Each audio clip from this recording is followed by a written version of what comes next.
All right, awesome. Hey, everyone, thanks for hopping on to Making Multifamily Money. Unless other people hop on, it's going to be pretty intimate today. So I just kind of wanted to share something I did this week and then just jump into a Q&A to give you guys more value.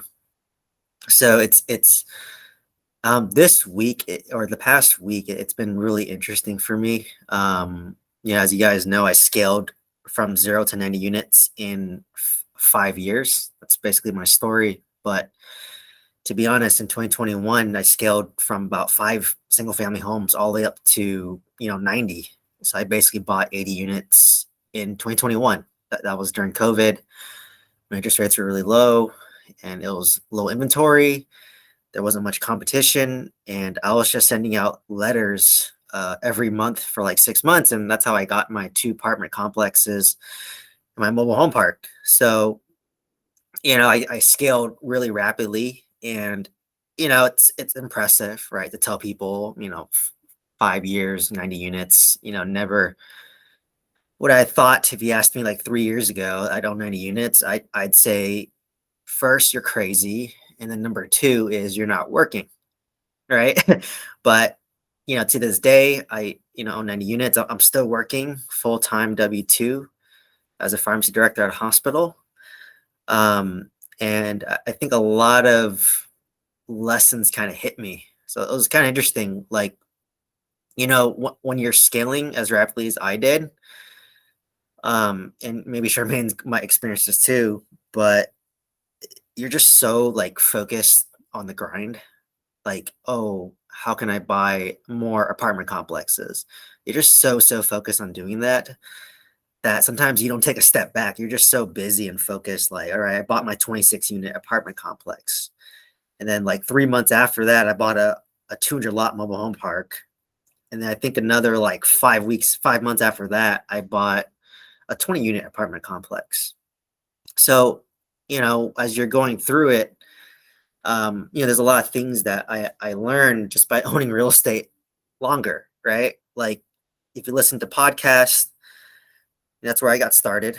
Like Bigger Pockets is a popular one, or like on YouTube. But I think what those podcasts kind of fail to mention is they don't really describe the journey as much, and kind of like your mindset throughout each phase of the journey. Like when you listen to podcasts, it's all like, oh, hey, I bought 10 units in 3 years and I retired.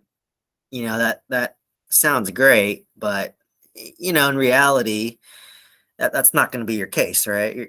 Even like 3 years, 10 units. I mean, unless you're living very humbly, which some people may be. But if you live in California like me, I think 10 single family home rentals. Let's just say you're cash flowing $300 per home. That's $3,000. I mean, that doesn't even cover my rent, right? If you live in a high cost of living area. So I think people kind of fail to give context, and they kind of focus on that.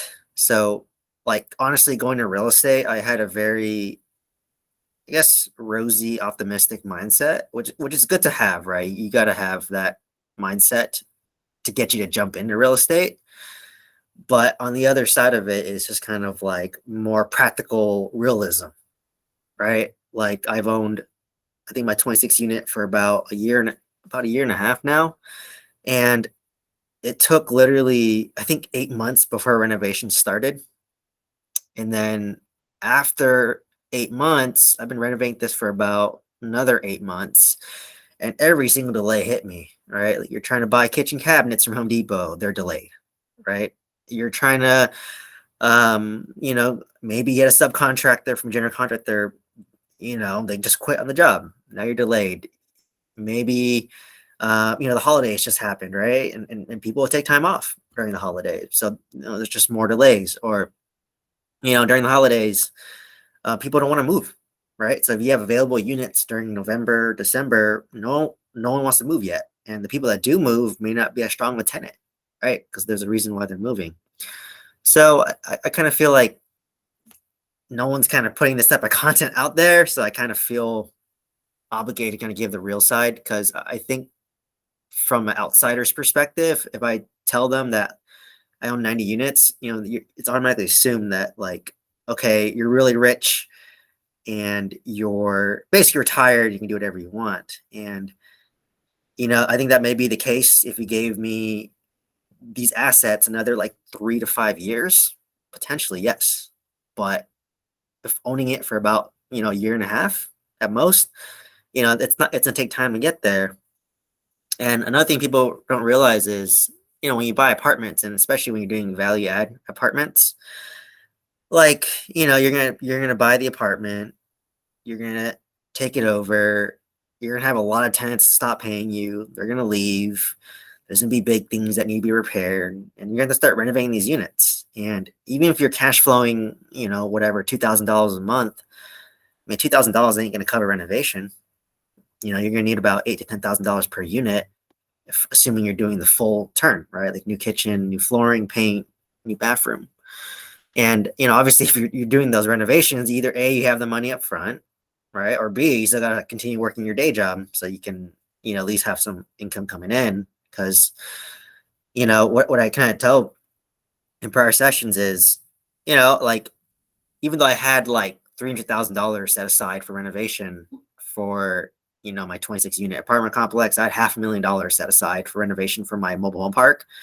But the psychology of writing $50,000 to $100,000 checks every month for renovations, it's something I could have never prepared for, right? Like, even though I had the money set aside in its own little bank account, but just the emotional toll of like, I'm writing out $50,000 to $100,000 checks. And this is like, more than most people have, right? Like, even me, like, if I got a lump sum of $100,000, that's quite a bit. So just imagine doing that for like a year straight, right? Like, no matter how much money you own, if you're not used to that, it kind of puts a toll on you.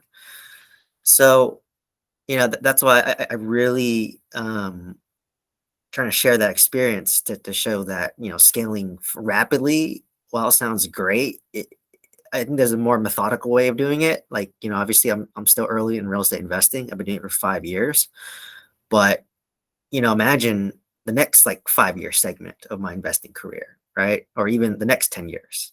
Like, once you have that foundation laid, then you can rapidly scale. So, because of that realization, basically, it's kind of making me pivot a little bit where I might actually consider selling my mobile home park. And, I'm currently entertaining offers right now and don't want to give too much until obviously it closes, and hopefully it does. But basically, it kind of made me realize that, all right, by doing these three huge projects, number one, it's just me, right? I don't have a team. I still work full time, and then I'm literally renovating my 26 unit, my 20 unit, and my mobile home park. So literally in a year, I renovated about 40 units amongst all my properties. I renovated 40 of them. And if you break that down, that's just a full-time job in itself, right? Like, renovating 40 units in 1 year, that's like more than most real estate flippers. So, it kind of got me, these past 6 months when I basically hit the point where I literally couldn't buy more real estate. I literally hit my max where I couldn't buy real estate. And I kind of forced myself to that point. I call it redlining myself. I redlined myself. And even when I had 90 units, I literally was making offers on like 50 unit apartment complexes and another mobile home park. I had it under contract actually. But thank God they fell out of contract due to, we found some stuff during due diligence. But, had I take those down, I probably would have crumbled, by having too much real estate, right? Like, you can go bankrupt by having too many good deals, right? In a way. So because of that, I just thought, at this moment, if I looked at my portfolio, what's the one asset that is consuming most of my time, most of my energy, and most of my money? It's my mobile home park. So that's why I just put it on the market and just said, hey, let's just see what type of offers I get. If it doesn't offer, it's good enough, I might take it, right? And then basically when I take it, it's sold it. So I'd go from 90 units to, let's say, 50. So I almost cut my real estate portfolio in half. And at that point, I just would pause, right? Let my 20 unit finish, let my 26 unit finish. And then once they finish, you cash out refinance. So I have all my money from both apartments plus my mobile home park that's sold. And I can literally probably buy a 1,500 unit apartment complex in Oklahoma, right? So it's just kind of that concept of knowing when to accumulate and accelerate, and that's what I did in 2021. I basically accelerated full throttle, but I think I accelerated too much, that I bought too much real estate. And at this point, I'm kind of at the point where I'm like pausing. And by pausing, I'm gonna try to sell my mobile home park and then let my apartments finish renovation. So I'm about halfway done with both of them in terms of renovation. So it's just kind of like one of those things: take one step back, take two steps forward, and that's just kind of the lessons that I learned, and definitely probably burnt myself out, I'd say. Um, scaling that much. And like I said, I don't wish that upon anyone. And it usually takes a team, especially mobile home parks, right? Like just my mobile home park alone is probably a team of like three people. Like if you want it to be like ultimately successful, but it's just me and I'm working full time, and I have two other assets I'm managing, right? So it just was not sustainable, and kind of shame on me for jumping into something that was like I took too big of a bite than I could chew, but I didn't know at the time, right? And I was kind of relying on my property manager to give me guidance to say, hey, no, it's like doable. It's not too much you can chew. And then, like a year and a half later, telling me, oh, yeah, you took too big of a bite that I can chew. And I just said, well, why'd you tell me that? Like, when I first bought the deal or when I was under contract. And the reason is because they get paid if I buy the deal, right? If I buy the deal, they get their commission, and now they're managing the property and they get their fee. So like they're incentivized for you to buy it. So they may not give you the full 100% transparent advice with that.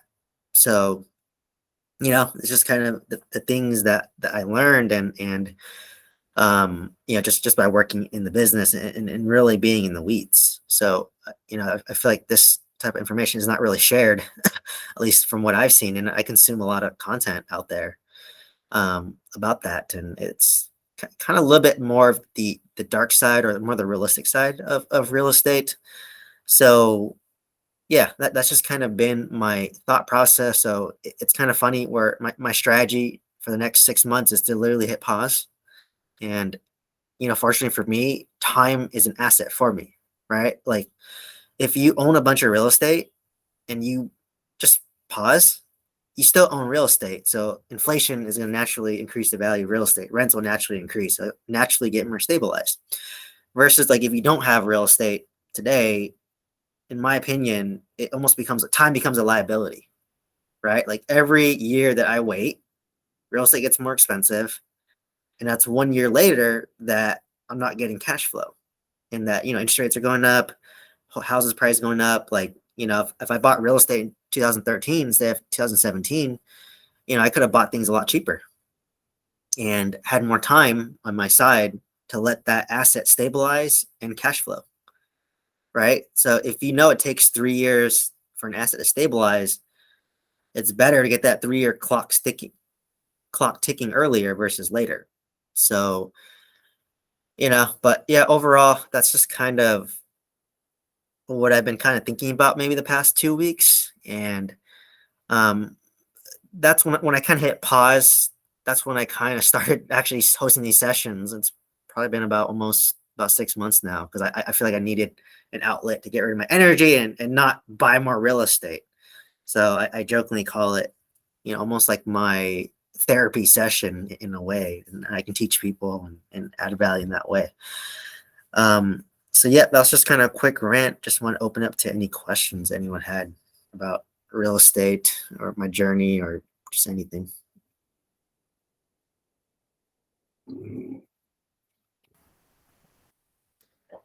Well, for me, it's not a question. It's more of I can definitely relate to what you're saying because as you know, we're in a process of renovating. We're renovating after renovating. At first, we're in a process of renovating what supposedly 5 units become two more units on top of that, and then on top of that, I feel like it's getting more and more each time. Yeah. And I totally understand what you're coming from. We're in a point where like, oh my God, there's so many expenses. We're each month, like you said, we're giving out so many checks to this contractor, and so we've been in contact with the property management and saying that, we really wanted to kind of stabilize as soon as possible, but property management can only do so much. Yeah. And so I'm in a hard money loan where I need to have 90% occupancy in a certain time within 1 year. I told my property manager today that we need to set up a goal where we need to have a talk where we need to stabilize 90% so I can refinance. I know that I just had a talk with my husband where, like, oh my God, this is so much. It's getting Mhm. overwhelming. And so we're thinking, should we sell this property because it's too much expense? But then on the other hand, part of us also saying, like, it's part of it, it's part of it. We need to be just patient and just do whatever we can do, just one step at a time. And then once it's stabilized, everything will be great after that. And so um right now, we're just very focused with our 30 unit apartment right now, or 35 units, I should say. And like, uh, on the other hand, we do wanted to look at other properties, but yet this is getting overwhelming as well. So we want to make sure that we're doing the right thing before we take on another property. Yeah, no, so you see, like I hit the nail on the head, right? Like, basically I'm kind of like maybe a year ahead of like Charmaine. And yeah, I have a hard money loan too, right? That's due in end of May. So yeah, I'm up against the clock with my I have 11 units out of 20 rented out. I need to get to 18, right? So I need to rent out 7 units over the next 4 months, which is averaging two per month, right? So between turning it and renting it out, I'm up against the wall as well. And so it's just kind of the reality. Like the immediate short term, it feels weird, right? Like I own 90 units and I feel poorer than I did when I owned five. It's a weird thing. It's because you're writing such large checks and you only see money leaving your bank account. Nothing, like you might get rent, right? But that's not, if you take all that rent, you're still going to put money out of pocket for renovations. And so it's kind of funny. I'm like saying like, man, I own 90 units, but I feel like I'm at poverty. Like I literally feel like I'm at poverty just because I'm writing so many large checks and just the psychology behind it. But to Charmaine's point, like, yeah, the short term is gonna suck, right? Like whatever, 3 years might suck to stabilize these assets, but from year three plus, like in 10 years, when I look back at this property, I'm gonna be like, that was one of the greatest decisions I ever made, right? And because I was able to deal with the short term inconvenience. So I think where a lot of education's failing is just setting expectations up front, right? And that's why I'm sharing my path for like I've owned this longer and everything can happen, right? Like I could have my property management or my general contractor just quit on me like tomorrow. But my hard money loan is still due on in 4 months, right? So now I have to scramble, call my backup general contractors and hopefully they're available. If not, then I might have to wait another 2 months and then so you always have to constantly be pivoting. So that's why I kind of advocate to like not scale because yeah, like maybe like for me, I set aside $200,000 as an emergency fund for everything, and I already exhausted all that for all between because all my two of my apartments in my mobile park went over budget, and Charmaine just explained it. All right, like I started off with 2 units I was gonna renovate, and then three left, and then after that another like five left, and my occupancy's in half. So it was a little bit eye opening for me where with single family homes, basically, I bought this brand new single family home. It was vacant for like 2 months, and once I was rented out, I was cash flowing $100 a month, right? But with apartments, when you take over it, maybe you'll break even, and then the moment you take over it, like people will start leaving. So let's say you're breaking even, and you have five people leave who are each paying you $500 in rent. Now you're in the hole by $2,500, right? You were breaking even, or maybe you're up by $2,000. You take over, five people leave. Now you're negative 500, right? And then now you're gonna have to turn all five of those units. right? If you do full renovation, it's $10,000 each. That's $50,000. If you're doing a light rent ready, turnover, it might be 2,000. That's still $10,000, right? So like I underestimated my reserves, and I'm sure. I think when Charmaine bought that 30 unit, she was like, "Oh, we have good reserves," but probably quickly realizing now that like you're already dipping or gonna dip into those reserves, so you don't have the capacity to buy another one. So it's really um, kind of the phrase I've been telling myself. It's not a sprint; it's a marathon, and I'm guilty because I sprinted. Right, I sprinted and I sprinted very fast. Um, so and that's the downfall of real estate investors is that like why Charmaine is successful is because she can take very little information and take action, right? Like she just started learning about apartments and she bought one in like a month later. That's the type of people that real estate attracts. But the evil side of that, and I'm guilty of it too, is that like because we do that, we just go speed, speed, speed, right? Like look at my timeline. I bought an apartment. 3 months later, I bought my home park. 5 months after that, I bought another apartment, right? So, the deals itself are good in itself, right? But the fact that I did it such in rapid sequence could make them all bad deals. So it's better to have like one great deal that's stabilized versus like have three okay deals that are like stressing you out. So that's why it kind of made me pivot. But to kind of Charmaine's point, I mean, I think you guys only owned it for like what, like 5 months at this point, and hopefully you have reserves. But that's why it's always good to have the principles of like number one, like living humbly, right? Like if your expenses is low, so the wealth equation is income divide over your expense. You can increase your income or you can decrease your expense. So that's what I'm very fortunate I can do. I still live like very humbly. I'm able to keep my expense very minimal because I want to allocate that towards real estate. And then the other part too is like just being humble enough to like continue working, right? Like obviously I still work my full-time job.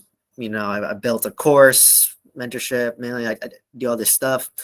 And, like I'm just doing it to build other like streams of income to supplement my real estate. Cause I'm realizing that like when I do my taxes on real estate, I have so much negative, but I don't have like, because I work a W-2, it doesn't really offset my active income. Right. But it carries forward. So I have like so much negative carrying forward because I'm renovating all these units. And, eventually if I have a business that makes a lot of money and I leave my day job, I'm a real estate professional, and then my negative income from real estate can offset my income I make from business. So, I'm kind of almost pivoting towards that. I think apartment complex investing, it's actually probably more for like tax write-offs, at least initially. But like in the first like 3 years, it's more like you get depreciation and all the write-offs from renovating the property. But like if you hold the asset for 10 years plus, that's when it starts to cash flow, or at least 5 years plus. That's when you start to cash flow.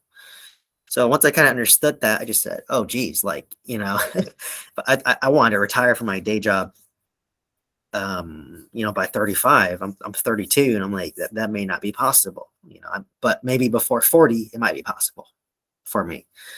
So yeah, just some kind of realizations that I have, and just like I said, really shocked that like I haven't really heard this. I know it's not as sexy to share this stuff. Like, most people who talk about real estate, they're either a syndicator, of course they want you to invest with them. It might be a broker, of course they want you to buy real estate. It could be a property manager, of course they want to sell you a deal and then have them manage it for you. People are incentivized by money, so kind of giving the candid truth that I'm doing with my candor, it's not appealing to people, right? Like, basically it's like, oh, it's not gonna make you excited to buy a course about real estate. But at the same time, if you do go into real estate, I just want your expectations to be very clear. So you know exactly what you're going into. And even despite this, you're gonna learn more. Right. So I'm going through it where like my 20 unit, I have a hard money loan on it. And like I'm at 11 out of 20. I'm hoping to rent out maybe 4 more units. I think 3 are going to be rent ready in the next week or two. One's rent ready. If I rent those 4 out, I'm at 15 out of 20, which is 75%.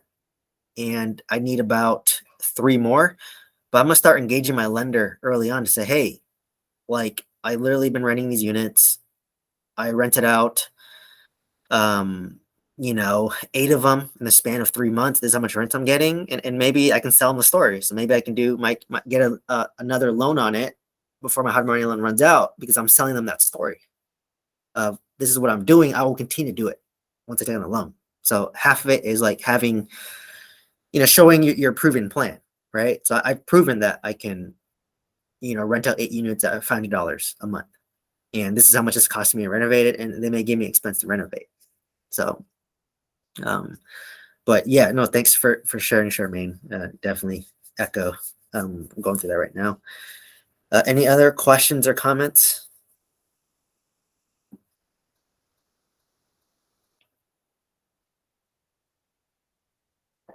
What else do you do for mental fortitude other than, or because yeah, when entrepreneurship or really business, you're gonna have your high highs and you're gonna have your low lows.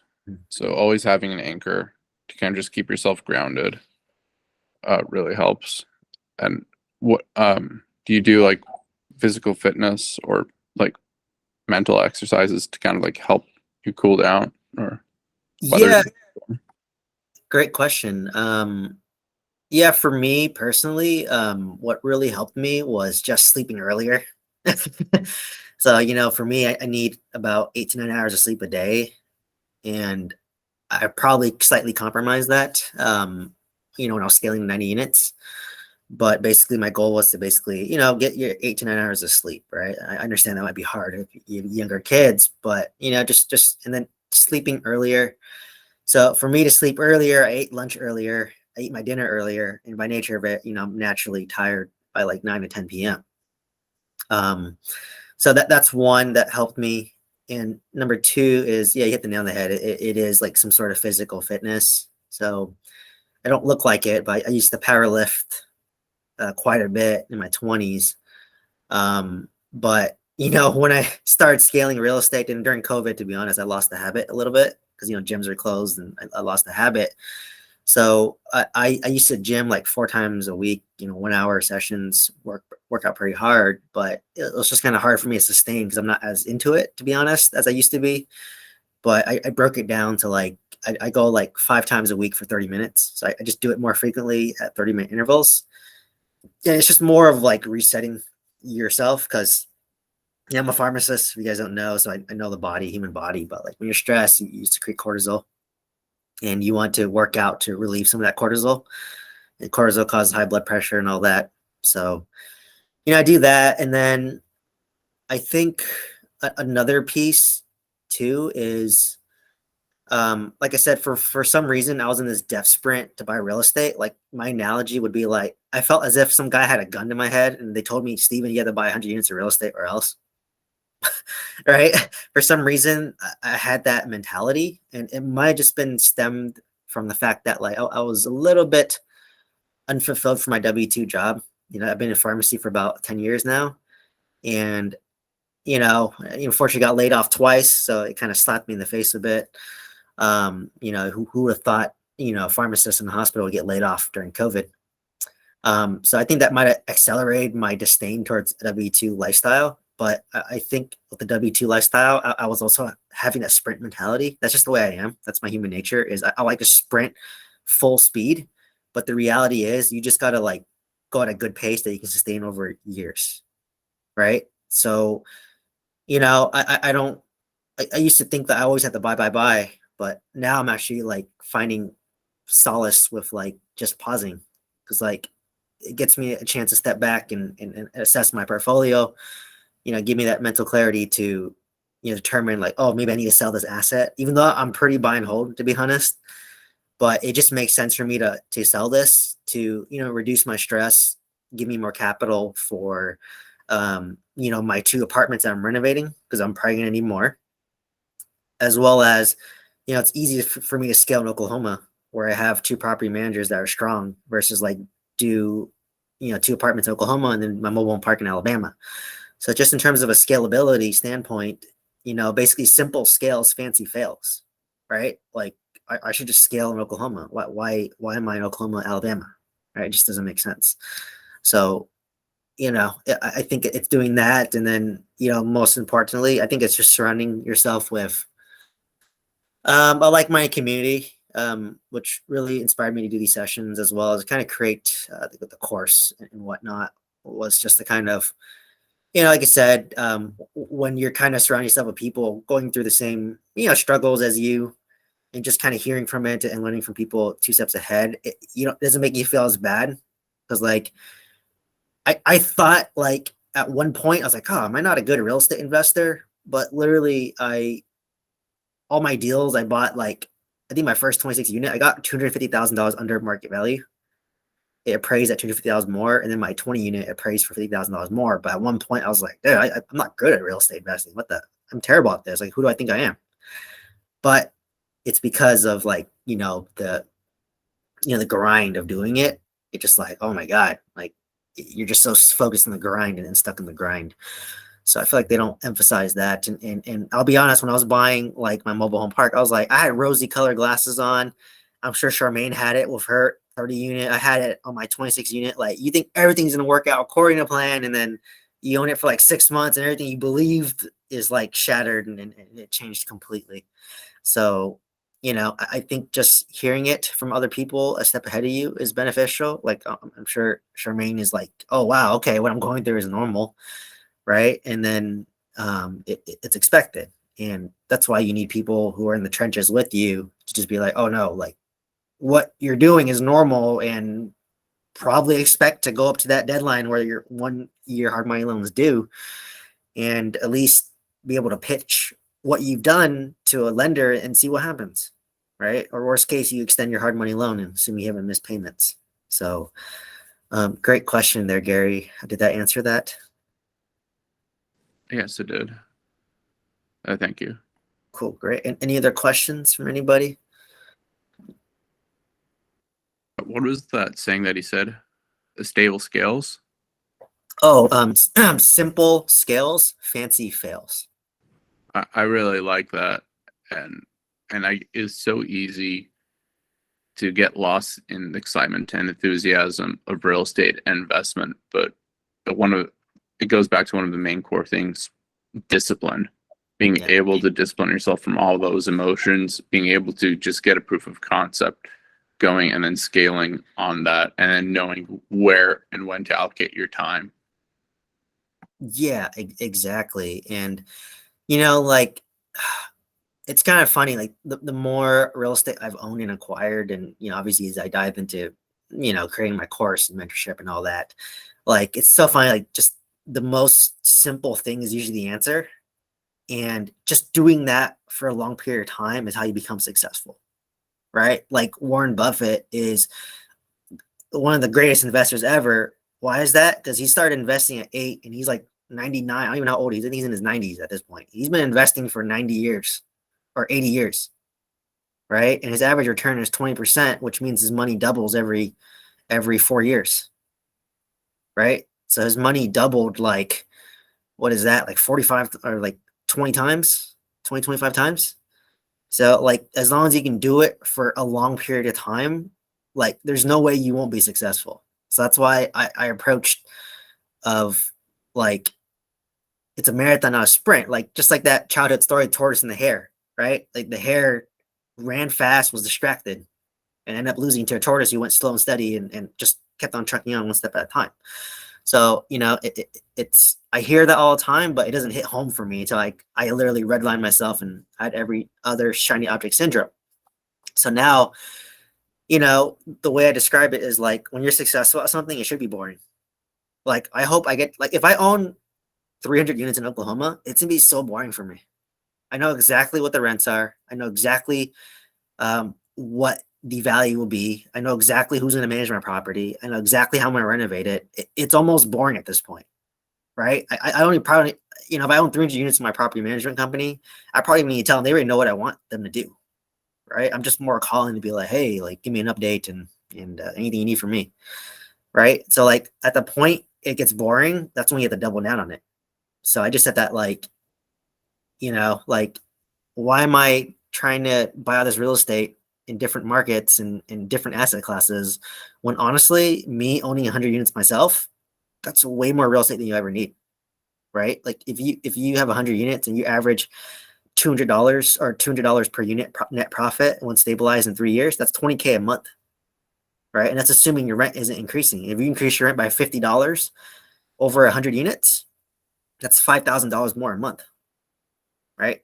So that's when time starts to work with you. So to me, it's just having that patience and being disciplined is hard because, like, you know, we all want instant gratification, right? With technology and all that. Like, I can order on Amazon, it comes in 2 days with very little effort. We're so geared towards that mindset now. And even me, I'm the most disciplined. I consider myself to be pretty disciplined, and even I'm kind of succumbing to that. So that's just kind of the mindset I had where, like, just keep it simple. Like, we're literally like, you don't have to syndicate to make enough to get to like 100 units, right? Like, honestly, if you told me, Steven, I want to own 100 units over 30 years by myself, and you just gradually did it, yeah, you'll probably get there, right? But as long as you can consistently do it and do it in a way where you don't burn yourself out and doesn't over stress you out, because I hit a point where, you know, when I was like writing $100,000 checks every month, like, I was hating real estate. I was like, oh my god, I'm staying up at night. It's stressful.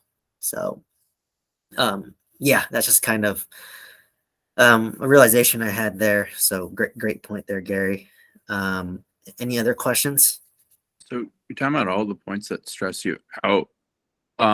Let's kind of go on the flip side. What brings you joy in this real estate process? Because you always got to look at the happiness. Oh yeah, great. Oh, Gary, you're like a podcast host. This is amazing.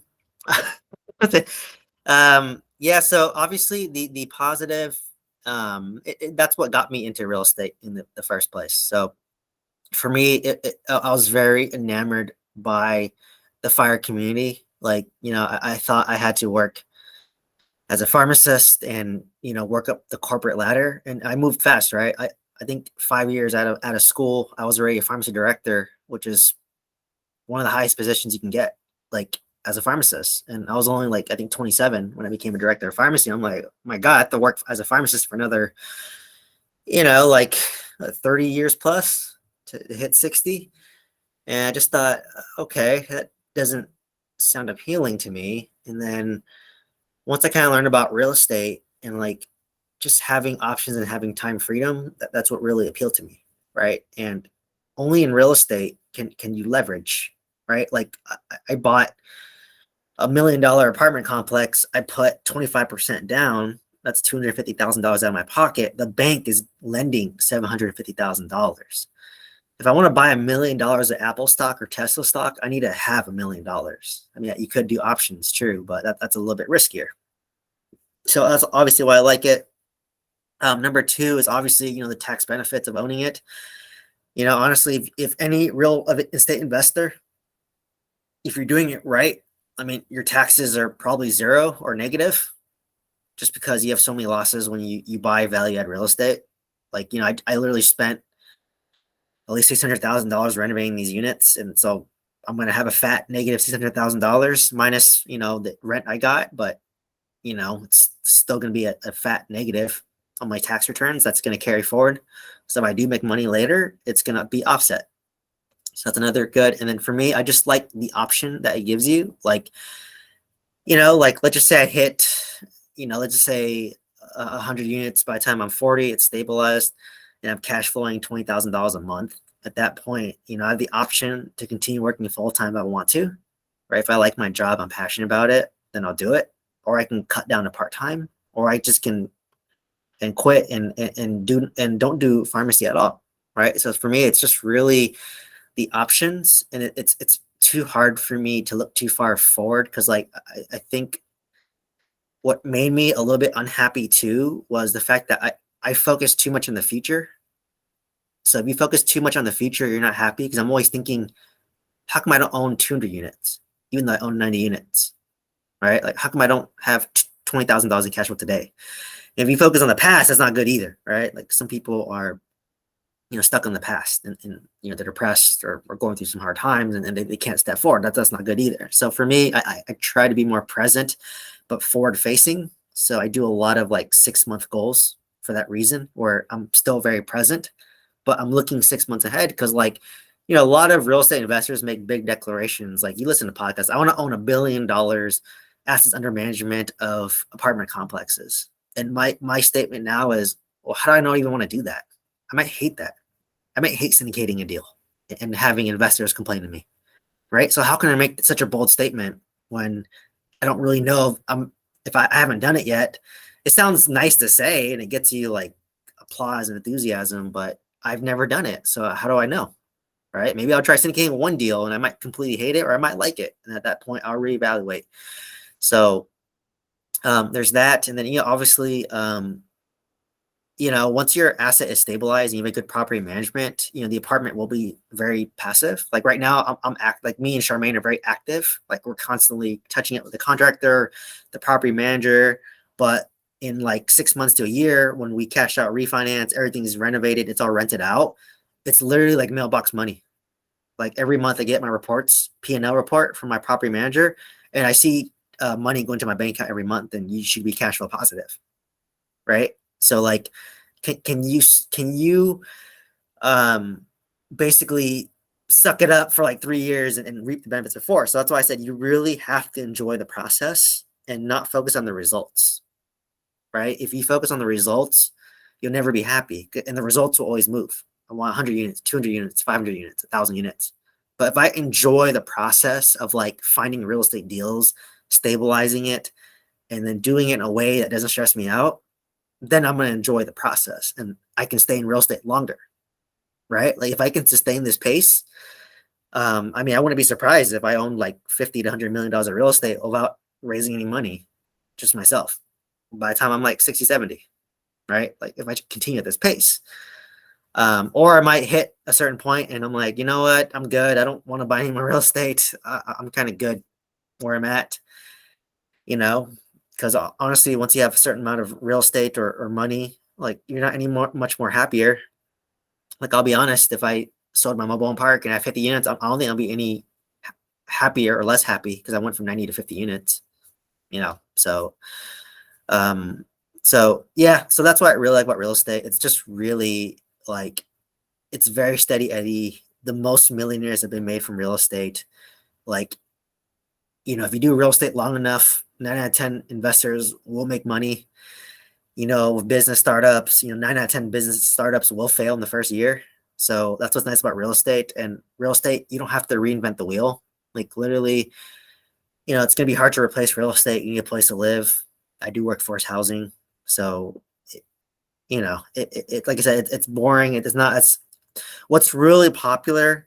I'm sure you're seeing a lot of it, Gary, on the forums now, is Airbnb arbitrage. And basically they're like, oh, well, you can buy my course. I'm going to teach you how to find rental units, and you're paying whatever, $3,000 a month in rent, and you're going to Airbnb this out for like $15,000, and you're going to net, let's say, $10,000 a month, right? And you can get 2 of those, and you make $20,000 a month, which hit my goal. And you can do that in 1 to 2 years, right? So that's what people are selling, but the people are selling people on it's easy, and they're selling them on their greed. That's why it's very popular, because people want that instant gratification and they want low effort. But the reality is, how many people are rich from that, right? And the people coming rich from that, they're selling the information on it, right? Versus like with multifamily, like it's hard to sell people something like, hey, you're gonna buy my course, you're gonna buy this apartment complex, and you're gonna be feeling like crap for 2-3 years. And at that point, after 3 years, you're gonna feel real good about yourself about buying that deal. That's hard to sell that, right? It's hard to sell that type of dream. So it's definitely a grind on there. So no, great question, Gary, and I think you'd be a great podcast host here in the making, if not already. Appreciate it. Thank you. Yeah, and any other questions? Let's talk about the community, because going at this alone is very difficult. But the best way that you can learn is by either making your own mistakes or better yet, learning from other people's mistakes. Mhm. So earlier you talked about how you're consuming all this different media. How has it been with just networking with other people and just kind of like learning from others along your journey? Yeah. So for me, I did, join a mentorship, which costed me $15,000 to join. And then on top of that, I have to give about half of the equity away on my first deal. And, a lot of people say it's crazy. Um, and, to me, but for me, my mindset for that first deal wasn't to like make money. It was just to really learn and lay a foundation for me. And also have my limiting belief that owning apartments was possible. Like for me, I never thought that I could own an apartment complex. Only rich people owned it, which is why I owned 5 single family homes. Right. And then all of a sudden I was like, I joined this mentorship, this course, and everyone around me was literally buying apartment complexes. And all of them had like jobs just like me, right? Like high, 6 figures, W-2. And it was just very inspiring for me to basically just see people, everyone around me buying it. Like if you're literally hanging out with like 5 people and like all 5 of those people own apartment complexes and buying them, it starts to feel normal to own apartment complexes. And then once you start to have the feeling that it's normal, that's when you finally have that limiting belief broken, and that's when you can finally move forward to buy your first apartment complex. So for me, I just felt like I need that push, and I think just joining a community helped me with that. Um, but I don't kind of the cons of that community, and which inspired me to kind of create my own was, I couldn't really interact with the other students in the program. Like, like we just would be on a call. It was just purely telephone. You couldn't see their faces, and we couldn't really network with other students. I'm like, well, that's the whole point of community, right? Like obviously, like if I want to buy an apartment complex where Charmaine has her apartment complex, well, she has a property manager there that's tried and tested, and if they're good, then great. I have a property manager there as well, right? So that's the whole point. And just to hear a more realistic approach, I felt like the mentorship that I was part of, they definitely focus on the rosy portion, and I get it. Like it's a grind, and you still want to keep hope, but at the same time, I like setting expectations. Maybe this is just the inner skeptic in me is setting expectations up front to know what to expect. Because I'd rather have you have lower expectations and then over exceed. If you've done better than that, then you're happy, right? Versus if I make your expectations up here and the reality's down here, you're unhappy. So, and then another concept that I like to say is like you can listen to all the podcasts that you want. I've listened to probably like 500 podcast episodes. On a learning scale, I'd say it's 2 out of 10. Just listening to all podcasts, the theory of it, it's 2 out of 10. By doing it, it's a 5 out of 10. And by making mistakes yourself, it's a 9 out of 10 or a 10 out of 10, I'd say actually. So just think about that. Theory is 2 out of 10. Doing it, owning real estate is 5 out of 10, and making mistakes and learning from it is 10 out of 10. Because in my most stressful moments, that is when your brain is ready to learn your lessons and pivot accordingly. It's just a basic survival instinct, right? So that's why when you're stressed out and you're red line, this is a moment to take back and reflect like, okay, like what do I really want to do and how should I pivot this moving forward? So your brain's in hyper learning mode when you're like pushed against the wall. So what's nice is like I'm making 10 out of 10 mistakes, and Charmaine is like literally a step behind me. She's learning from my 10 out of 10 mistakes so that hopefully she doesn't make that mistake, and her expectations are probably set clear at this point, right? Because literally I shared my 35 and my 20 unit, and she's following me exactly, like literally exactly the same. The only difference is I finished renovating some units already and I'm ready to renting them out, versus she's in the renovation phase and having the turnover phase. So, it's just kind of like comforting to know, learn from someone one step ahead of you, versus like, imagine if I owned like $100 million of real estate, it's going to intimidate everybody. Like, oh, well, he owns $100 million of real estate. Yeah, of course I can't do it. But in reality, I just one step ahead. So it's like kind of like layered learning. Like if any of you guys are in healthcare, like if you're a first year medical student, you learn from a second year medical student. A second year medical student learns from a third year medical student, and so on. Right. So I'm just one step ahead of you. So it feels more real to you. So, and, obviously with mentorships, as you grow, like, I don't bash on my last mentorship because the way I phrase it is when I learned calculus, I'm not hating on my teacher that taught me addition and subtraction. I needed to learn addition and subtraction first before I can even comprehend algebra, comprehend pre-calculus, comprehend calculus. So, each person gets you there. So I'm the type to person to get you your first apartment complex deal. But if you want to scale to 1,000 units, obviously if I've done it, you can still follow me. But if I'm not doing it, and I'm kind of staying put where I'm at, then you have to follow someone else who's scaling to 1,000 units. So you're gonna have multiple teachers along the way, and I can't say anything bad about my mentor. I'm very appreciative of him because he basically helped me get my first deal and broke my belief.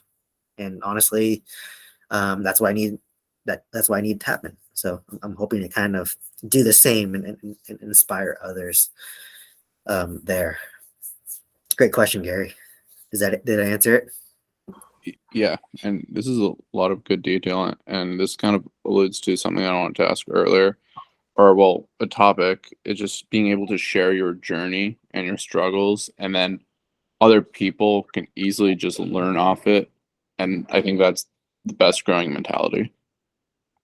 Yeah, like if you bought your apartment, you know exactly what your expectations are. If you got your first apartment complex, like, you know exactly the struggle, and that we're gonna need extra reserves, right? Like I had $200,000 in reserves, and on top of that, I probably have like $300,000 worth of lines of credits that I hope I don't have to tap into.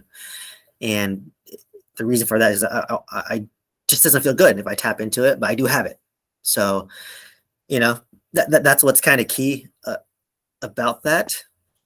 It's just learning, and it expedites your own journey, right? Like that's the whole point. Like by following my footsteps, I want people to get to where I got to faster, or maybe not as fast because I made mistakes, but like get to where I'm at in a very systematic way that's not overly stressful. And just getting that first deal through is it a success already? Because like once I go through this cycle, if I want to raise money, it gets easier and easier because I have a track record. Hey, I bought a 26 unit. I bought it for $500,000. It's worth $1.5 million. I put $300,000 into the deal. I got all my money back, my down payment, renovation costs. Hey, I found this other good deal in my market. I have a system there ready. Do you want to partner or lend me money as a private money lender on this deal? My answer is more likely to be yes, right? If I want to go down that route. So, it's like a steep learning curve initially, but just like any profession, like pharmacy school took me like 4 years, and then 2 years as a pharmacist, so 6 years. And I've been doing real estate or apartments for about a year and a half. So I'm still a rookie in Greenbelt. But you can see all my mistakes and go that and expedite your journey and get there faster. So the way I describe it is honestly, all the information is free out there. You don't have to buy a course. You can listen to podcasts, YouTube, but you pay for it one way or the other. So if you have money, you can reduce your time frame by paying for it, right? You can pay for a course.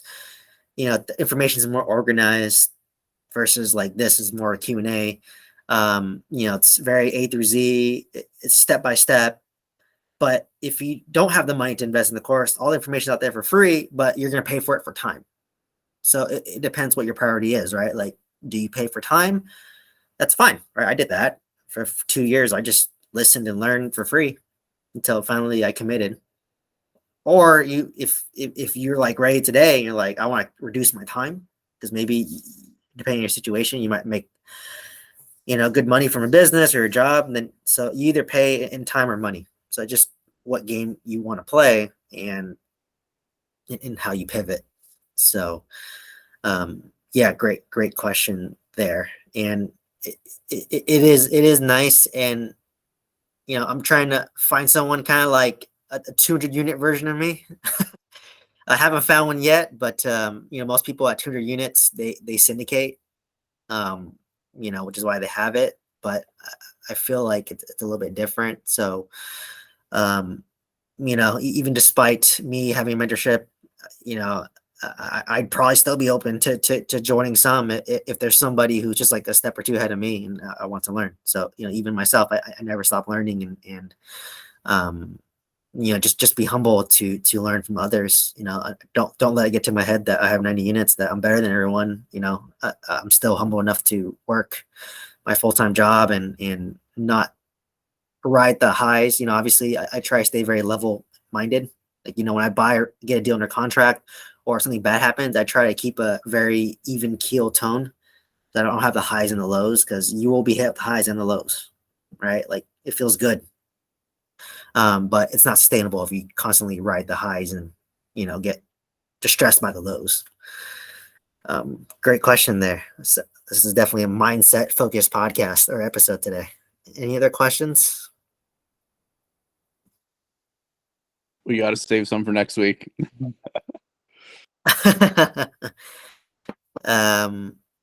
Yeah, I guess I have time. It's gonna cut out here in about. Actually, no, wait. I have Google Meets Premium, so there's no 1 hour limit. I guess I have time for like one more question. Any last questions anyone has?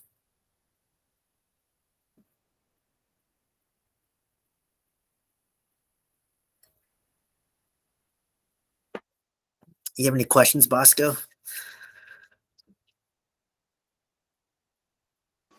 Yeah, no, not at this point. I'm just, absorbing. First time, first meeting, so yeah, a lot of things to take in. So, but I appreciate it. Oh yeah. No, it probably feels like I launched a missile at you of all this information, and it goes over your head, but it's kind of funny. Like when like Charmaine, she attends all these sessions. Like, I probably said something like, I don't know, 5 months ago, and she's like, when you're going through it with a partner, you're like, oh yeah, this person did mention that, or so you learn from it. So it's always good to like just constantly learn and hear over and over. So because you sometimes your brain is not ready to receive the information at this moment yet, but maybe in like a year later, your brain's ready to receive it. So, all right. If no other questions, thank you for hopping on, and hope to see you guys next week. These sessions are recorded, upload to YouTube. If you know anyone who wants to learn about real estate, these are all free. Just send the invite over. And yeah, hope you found some value, and hope to see you in the next one. Thank you. Thank you so much, everyone. Thank you. All right. Thank you. Thank you. Have a good night. Bye.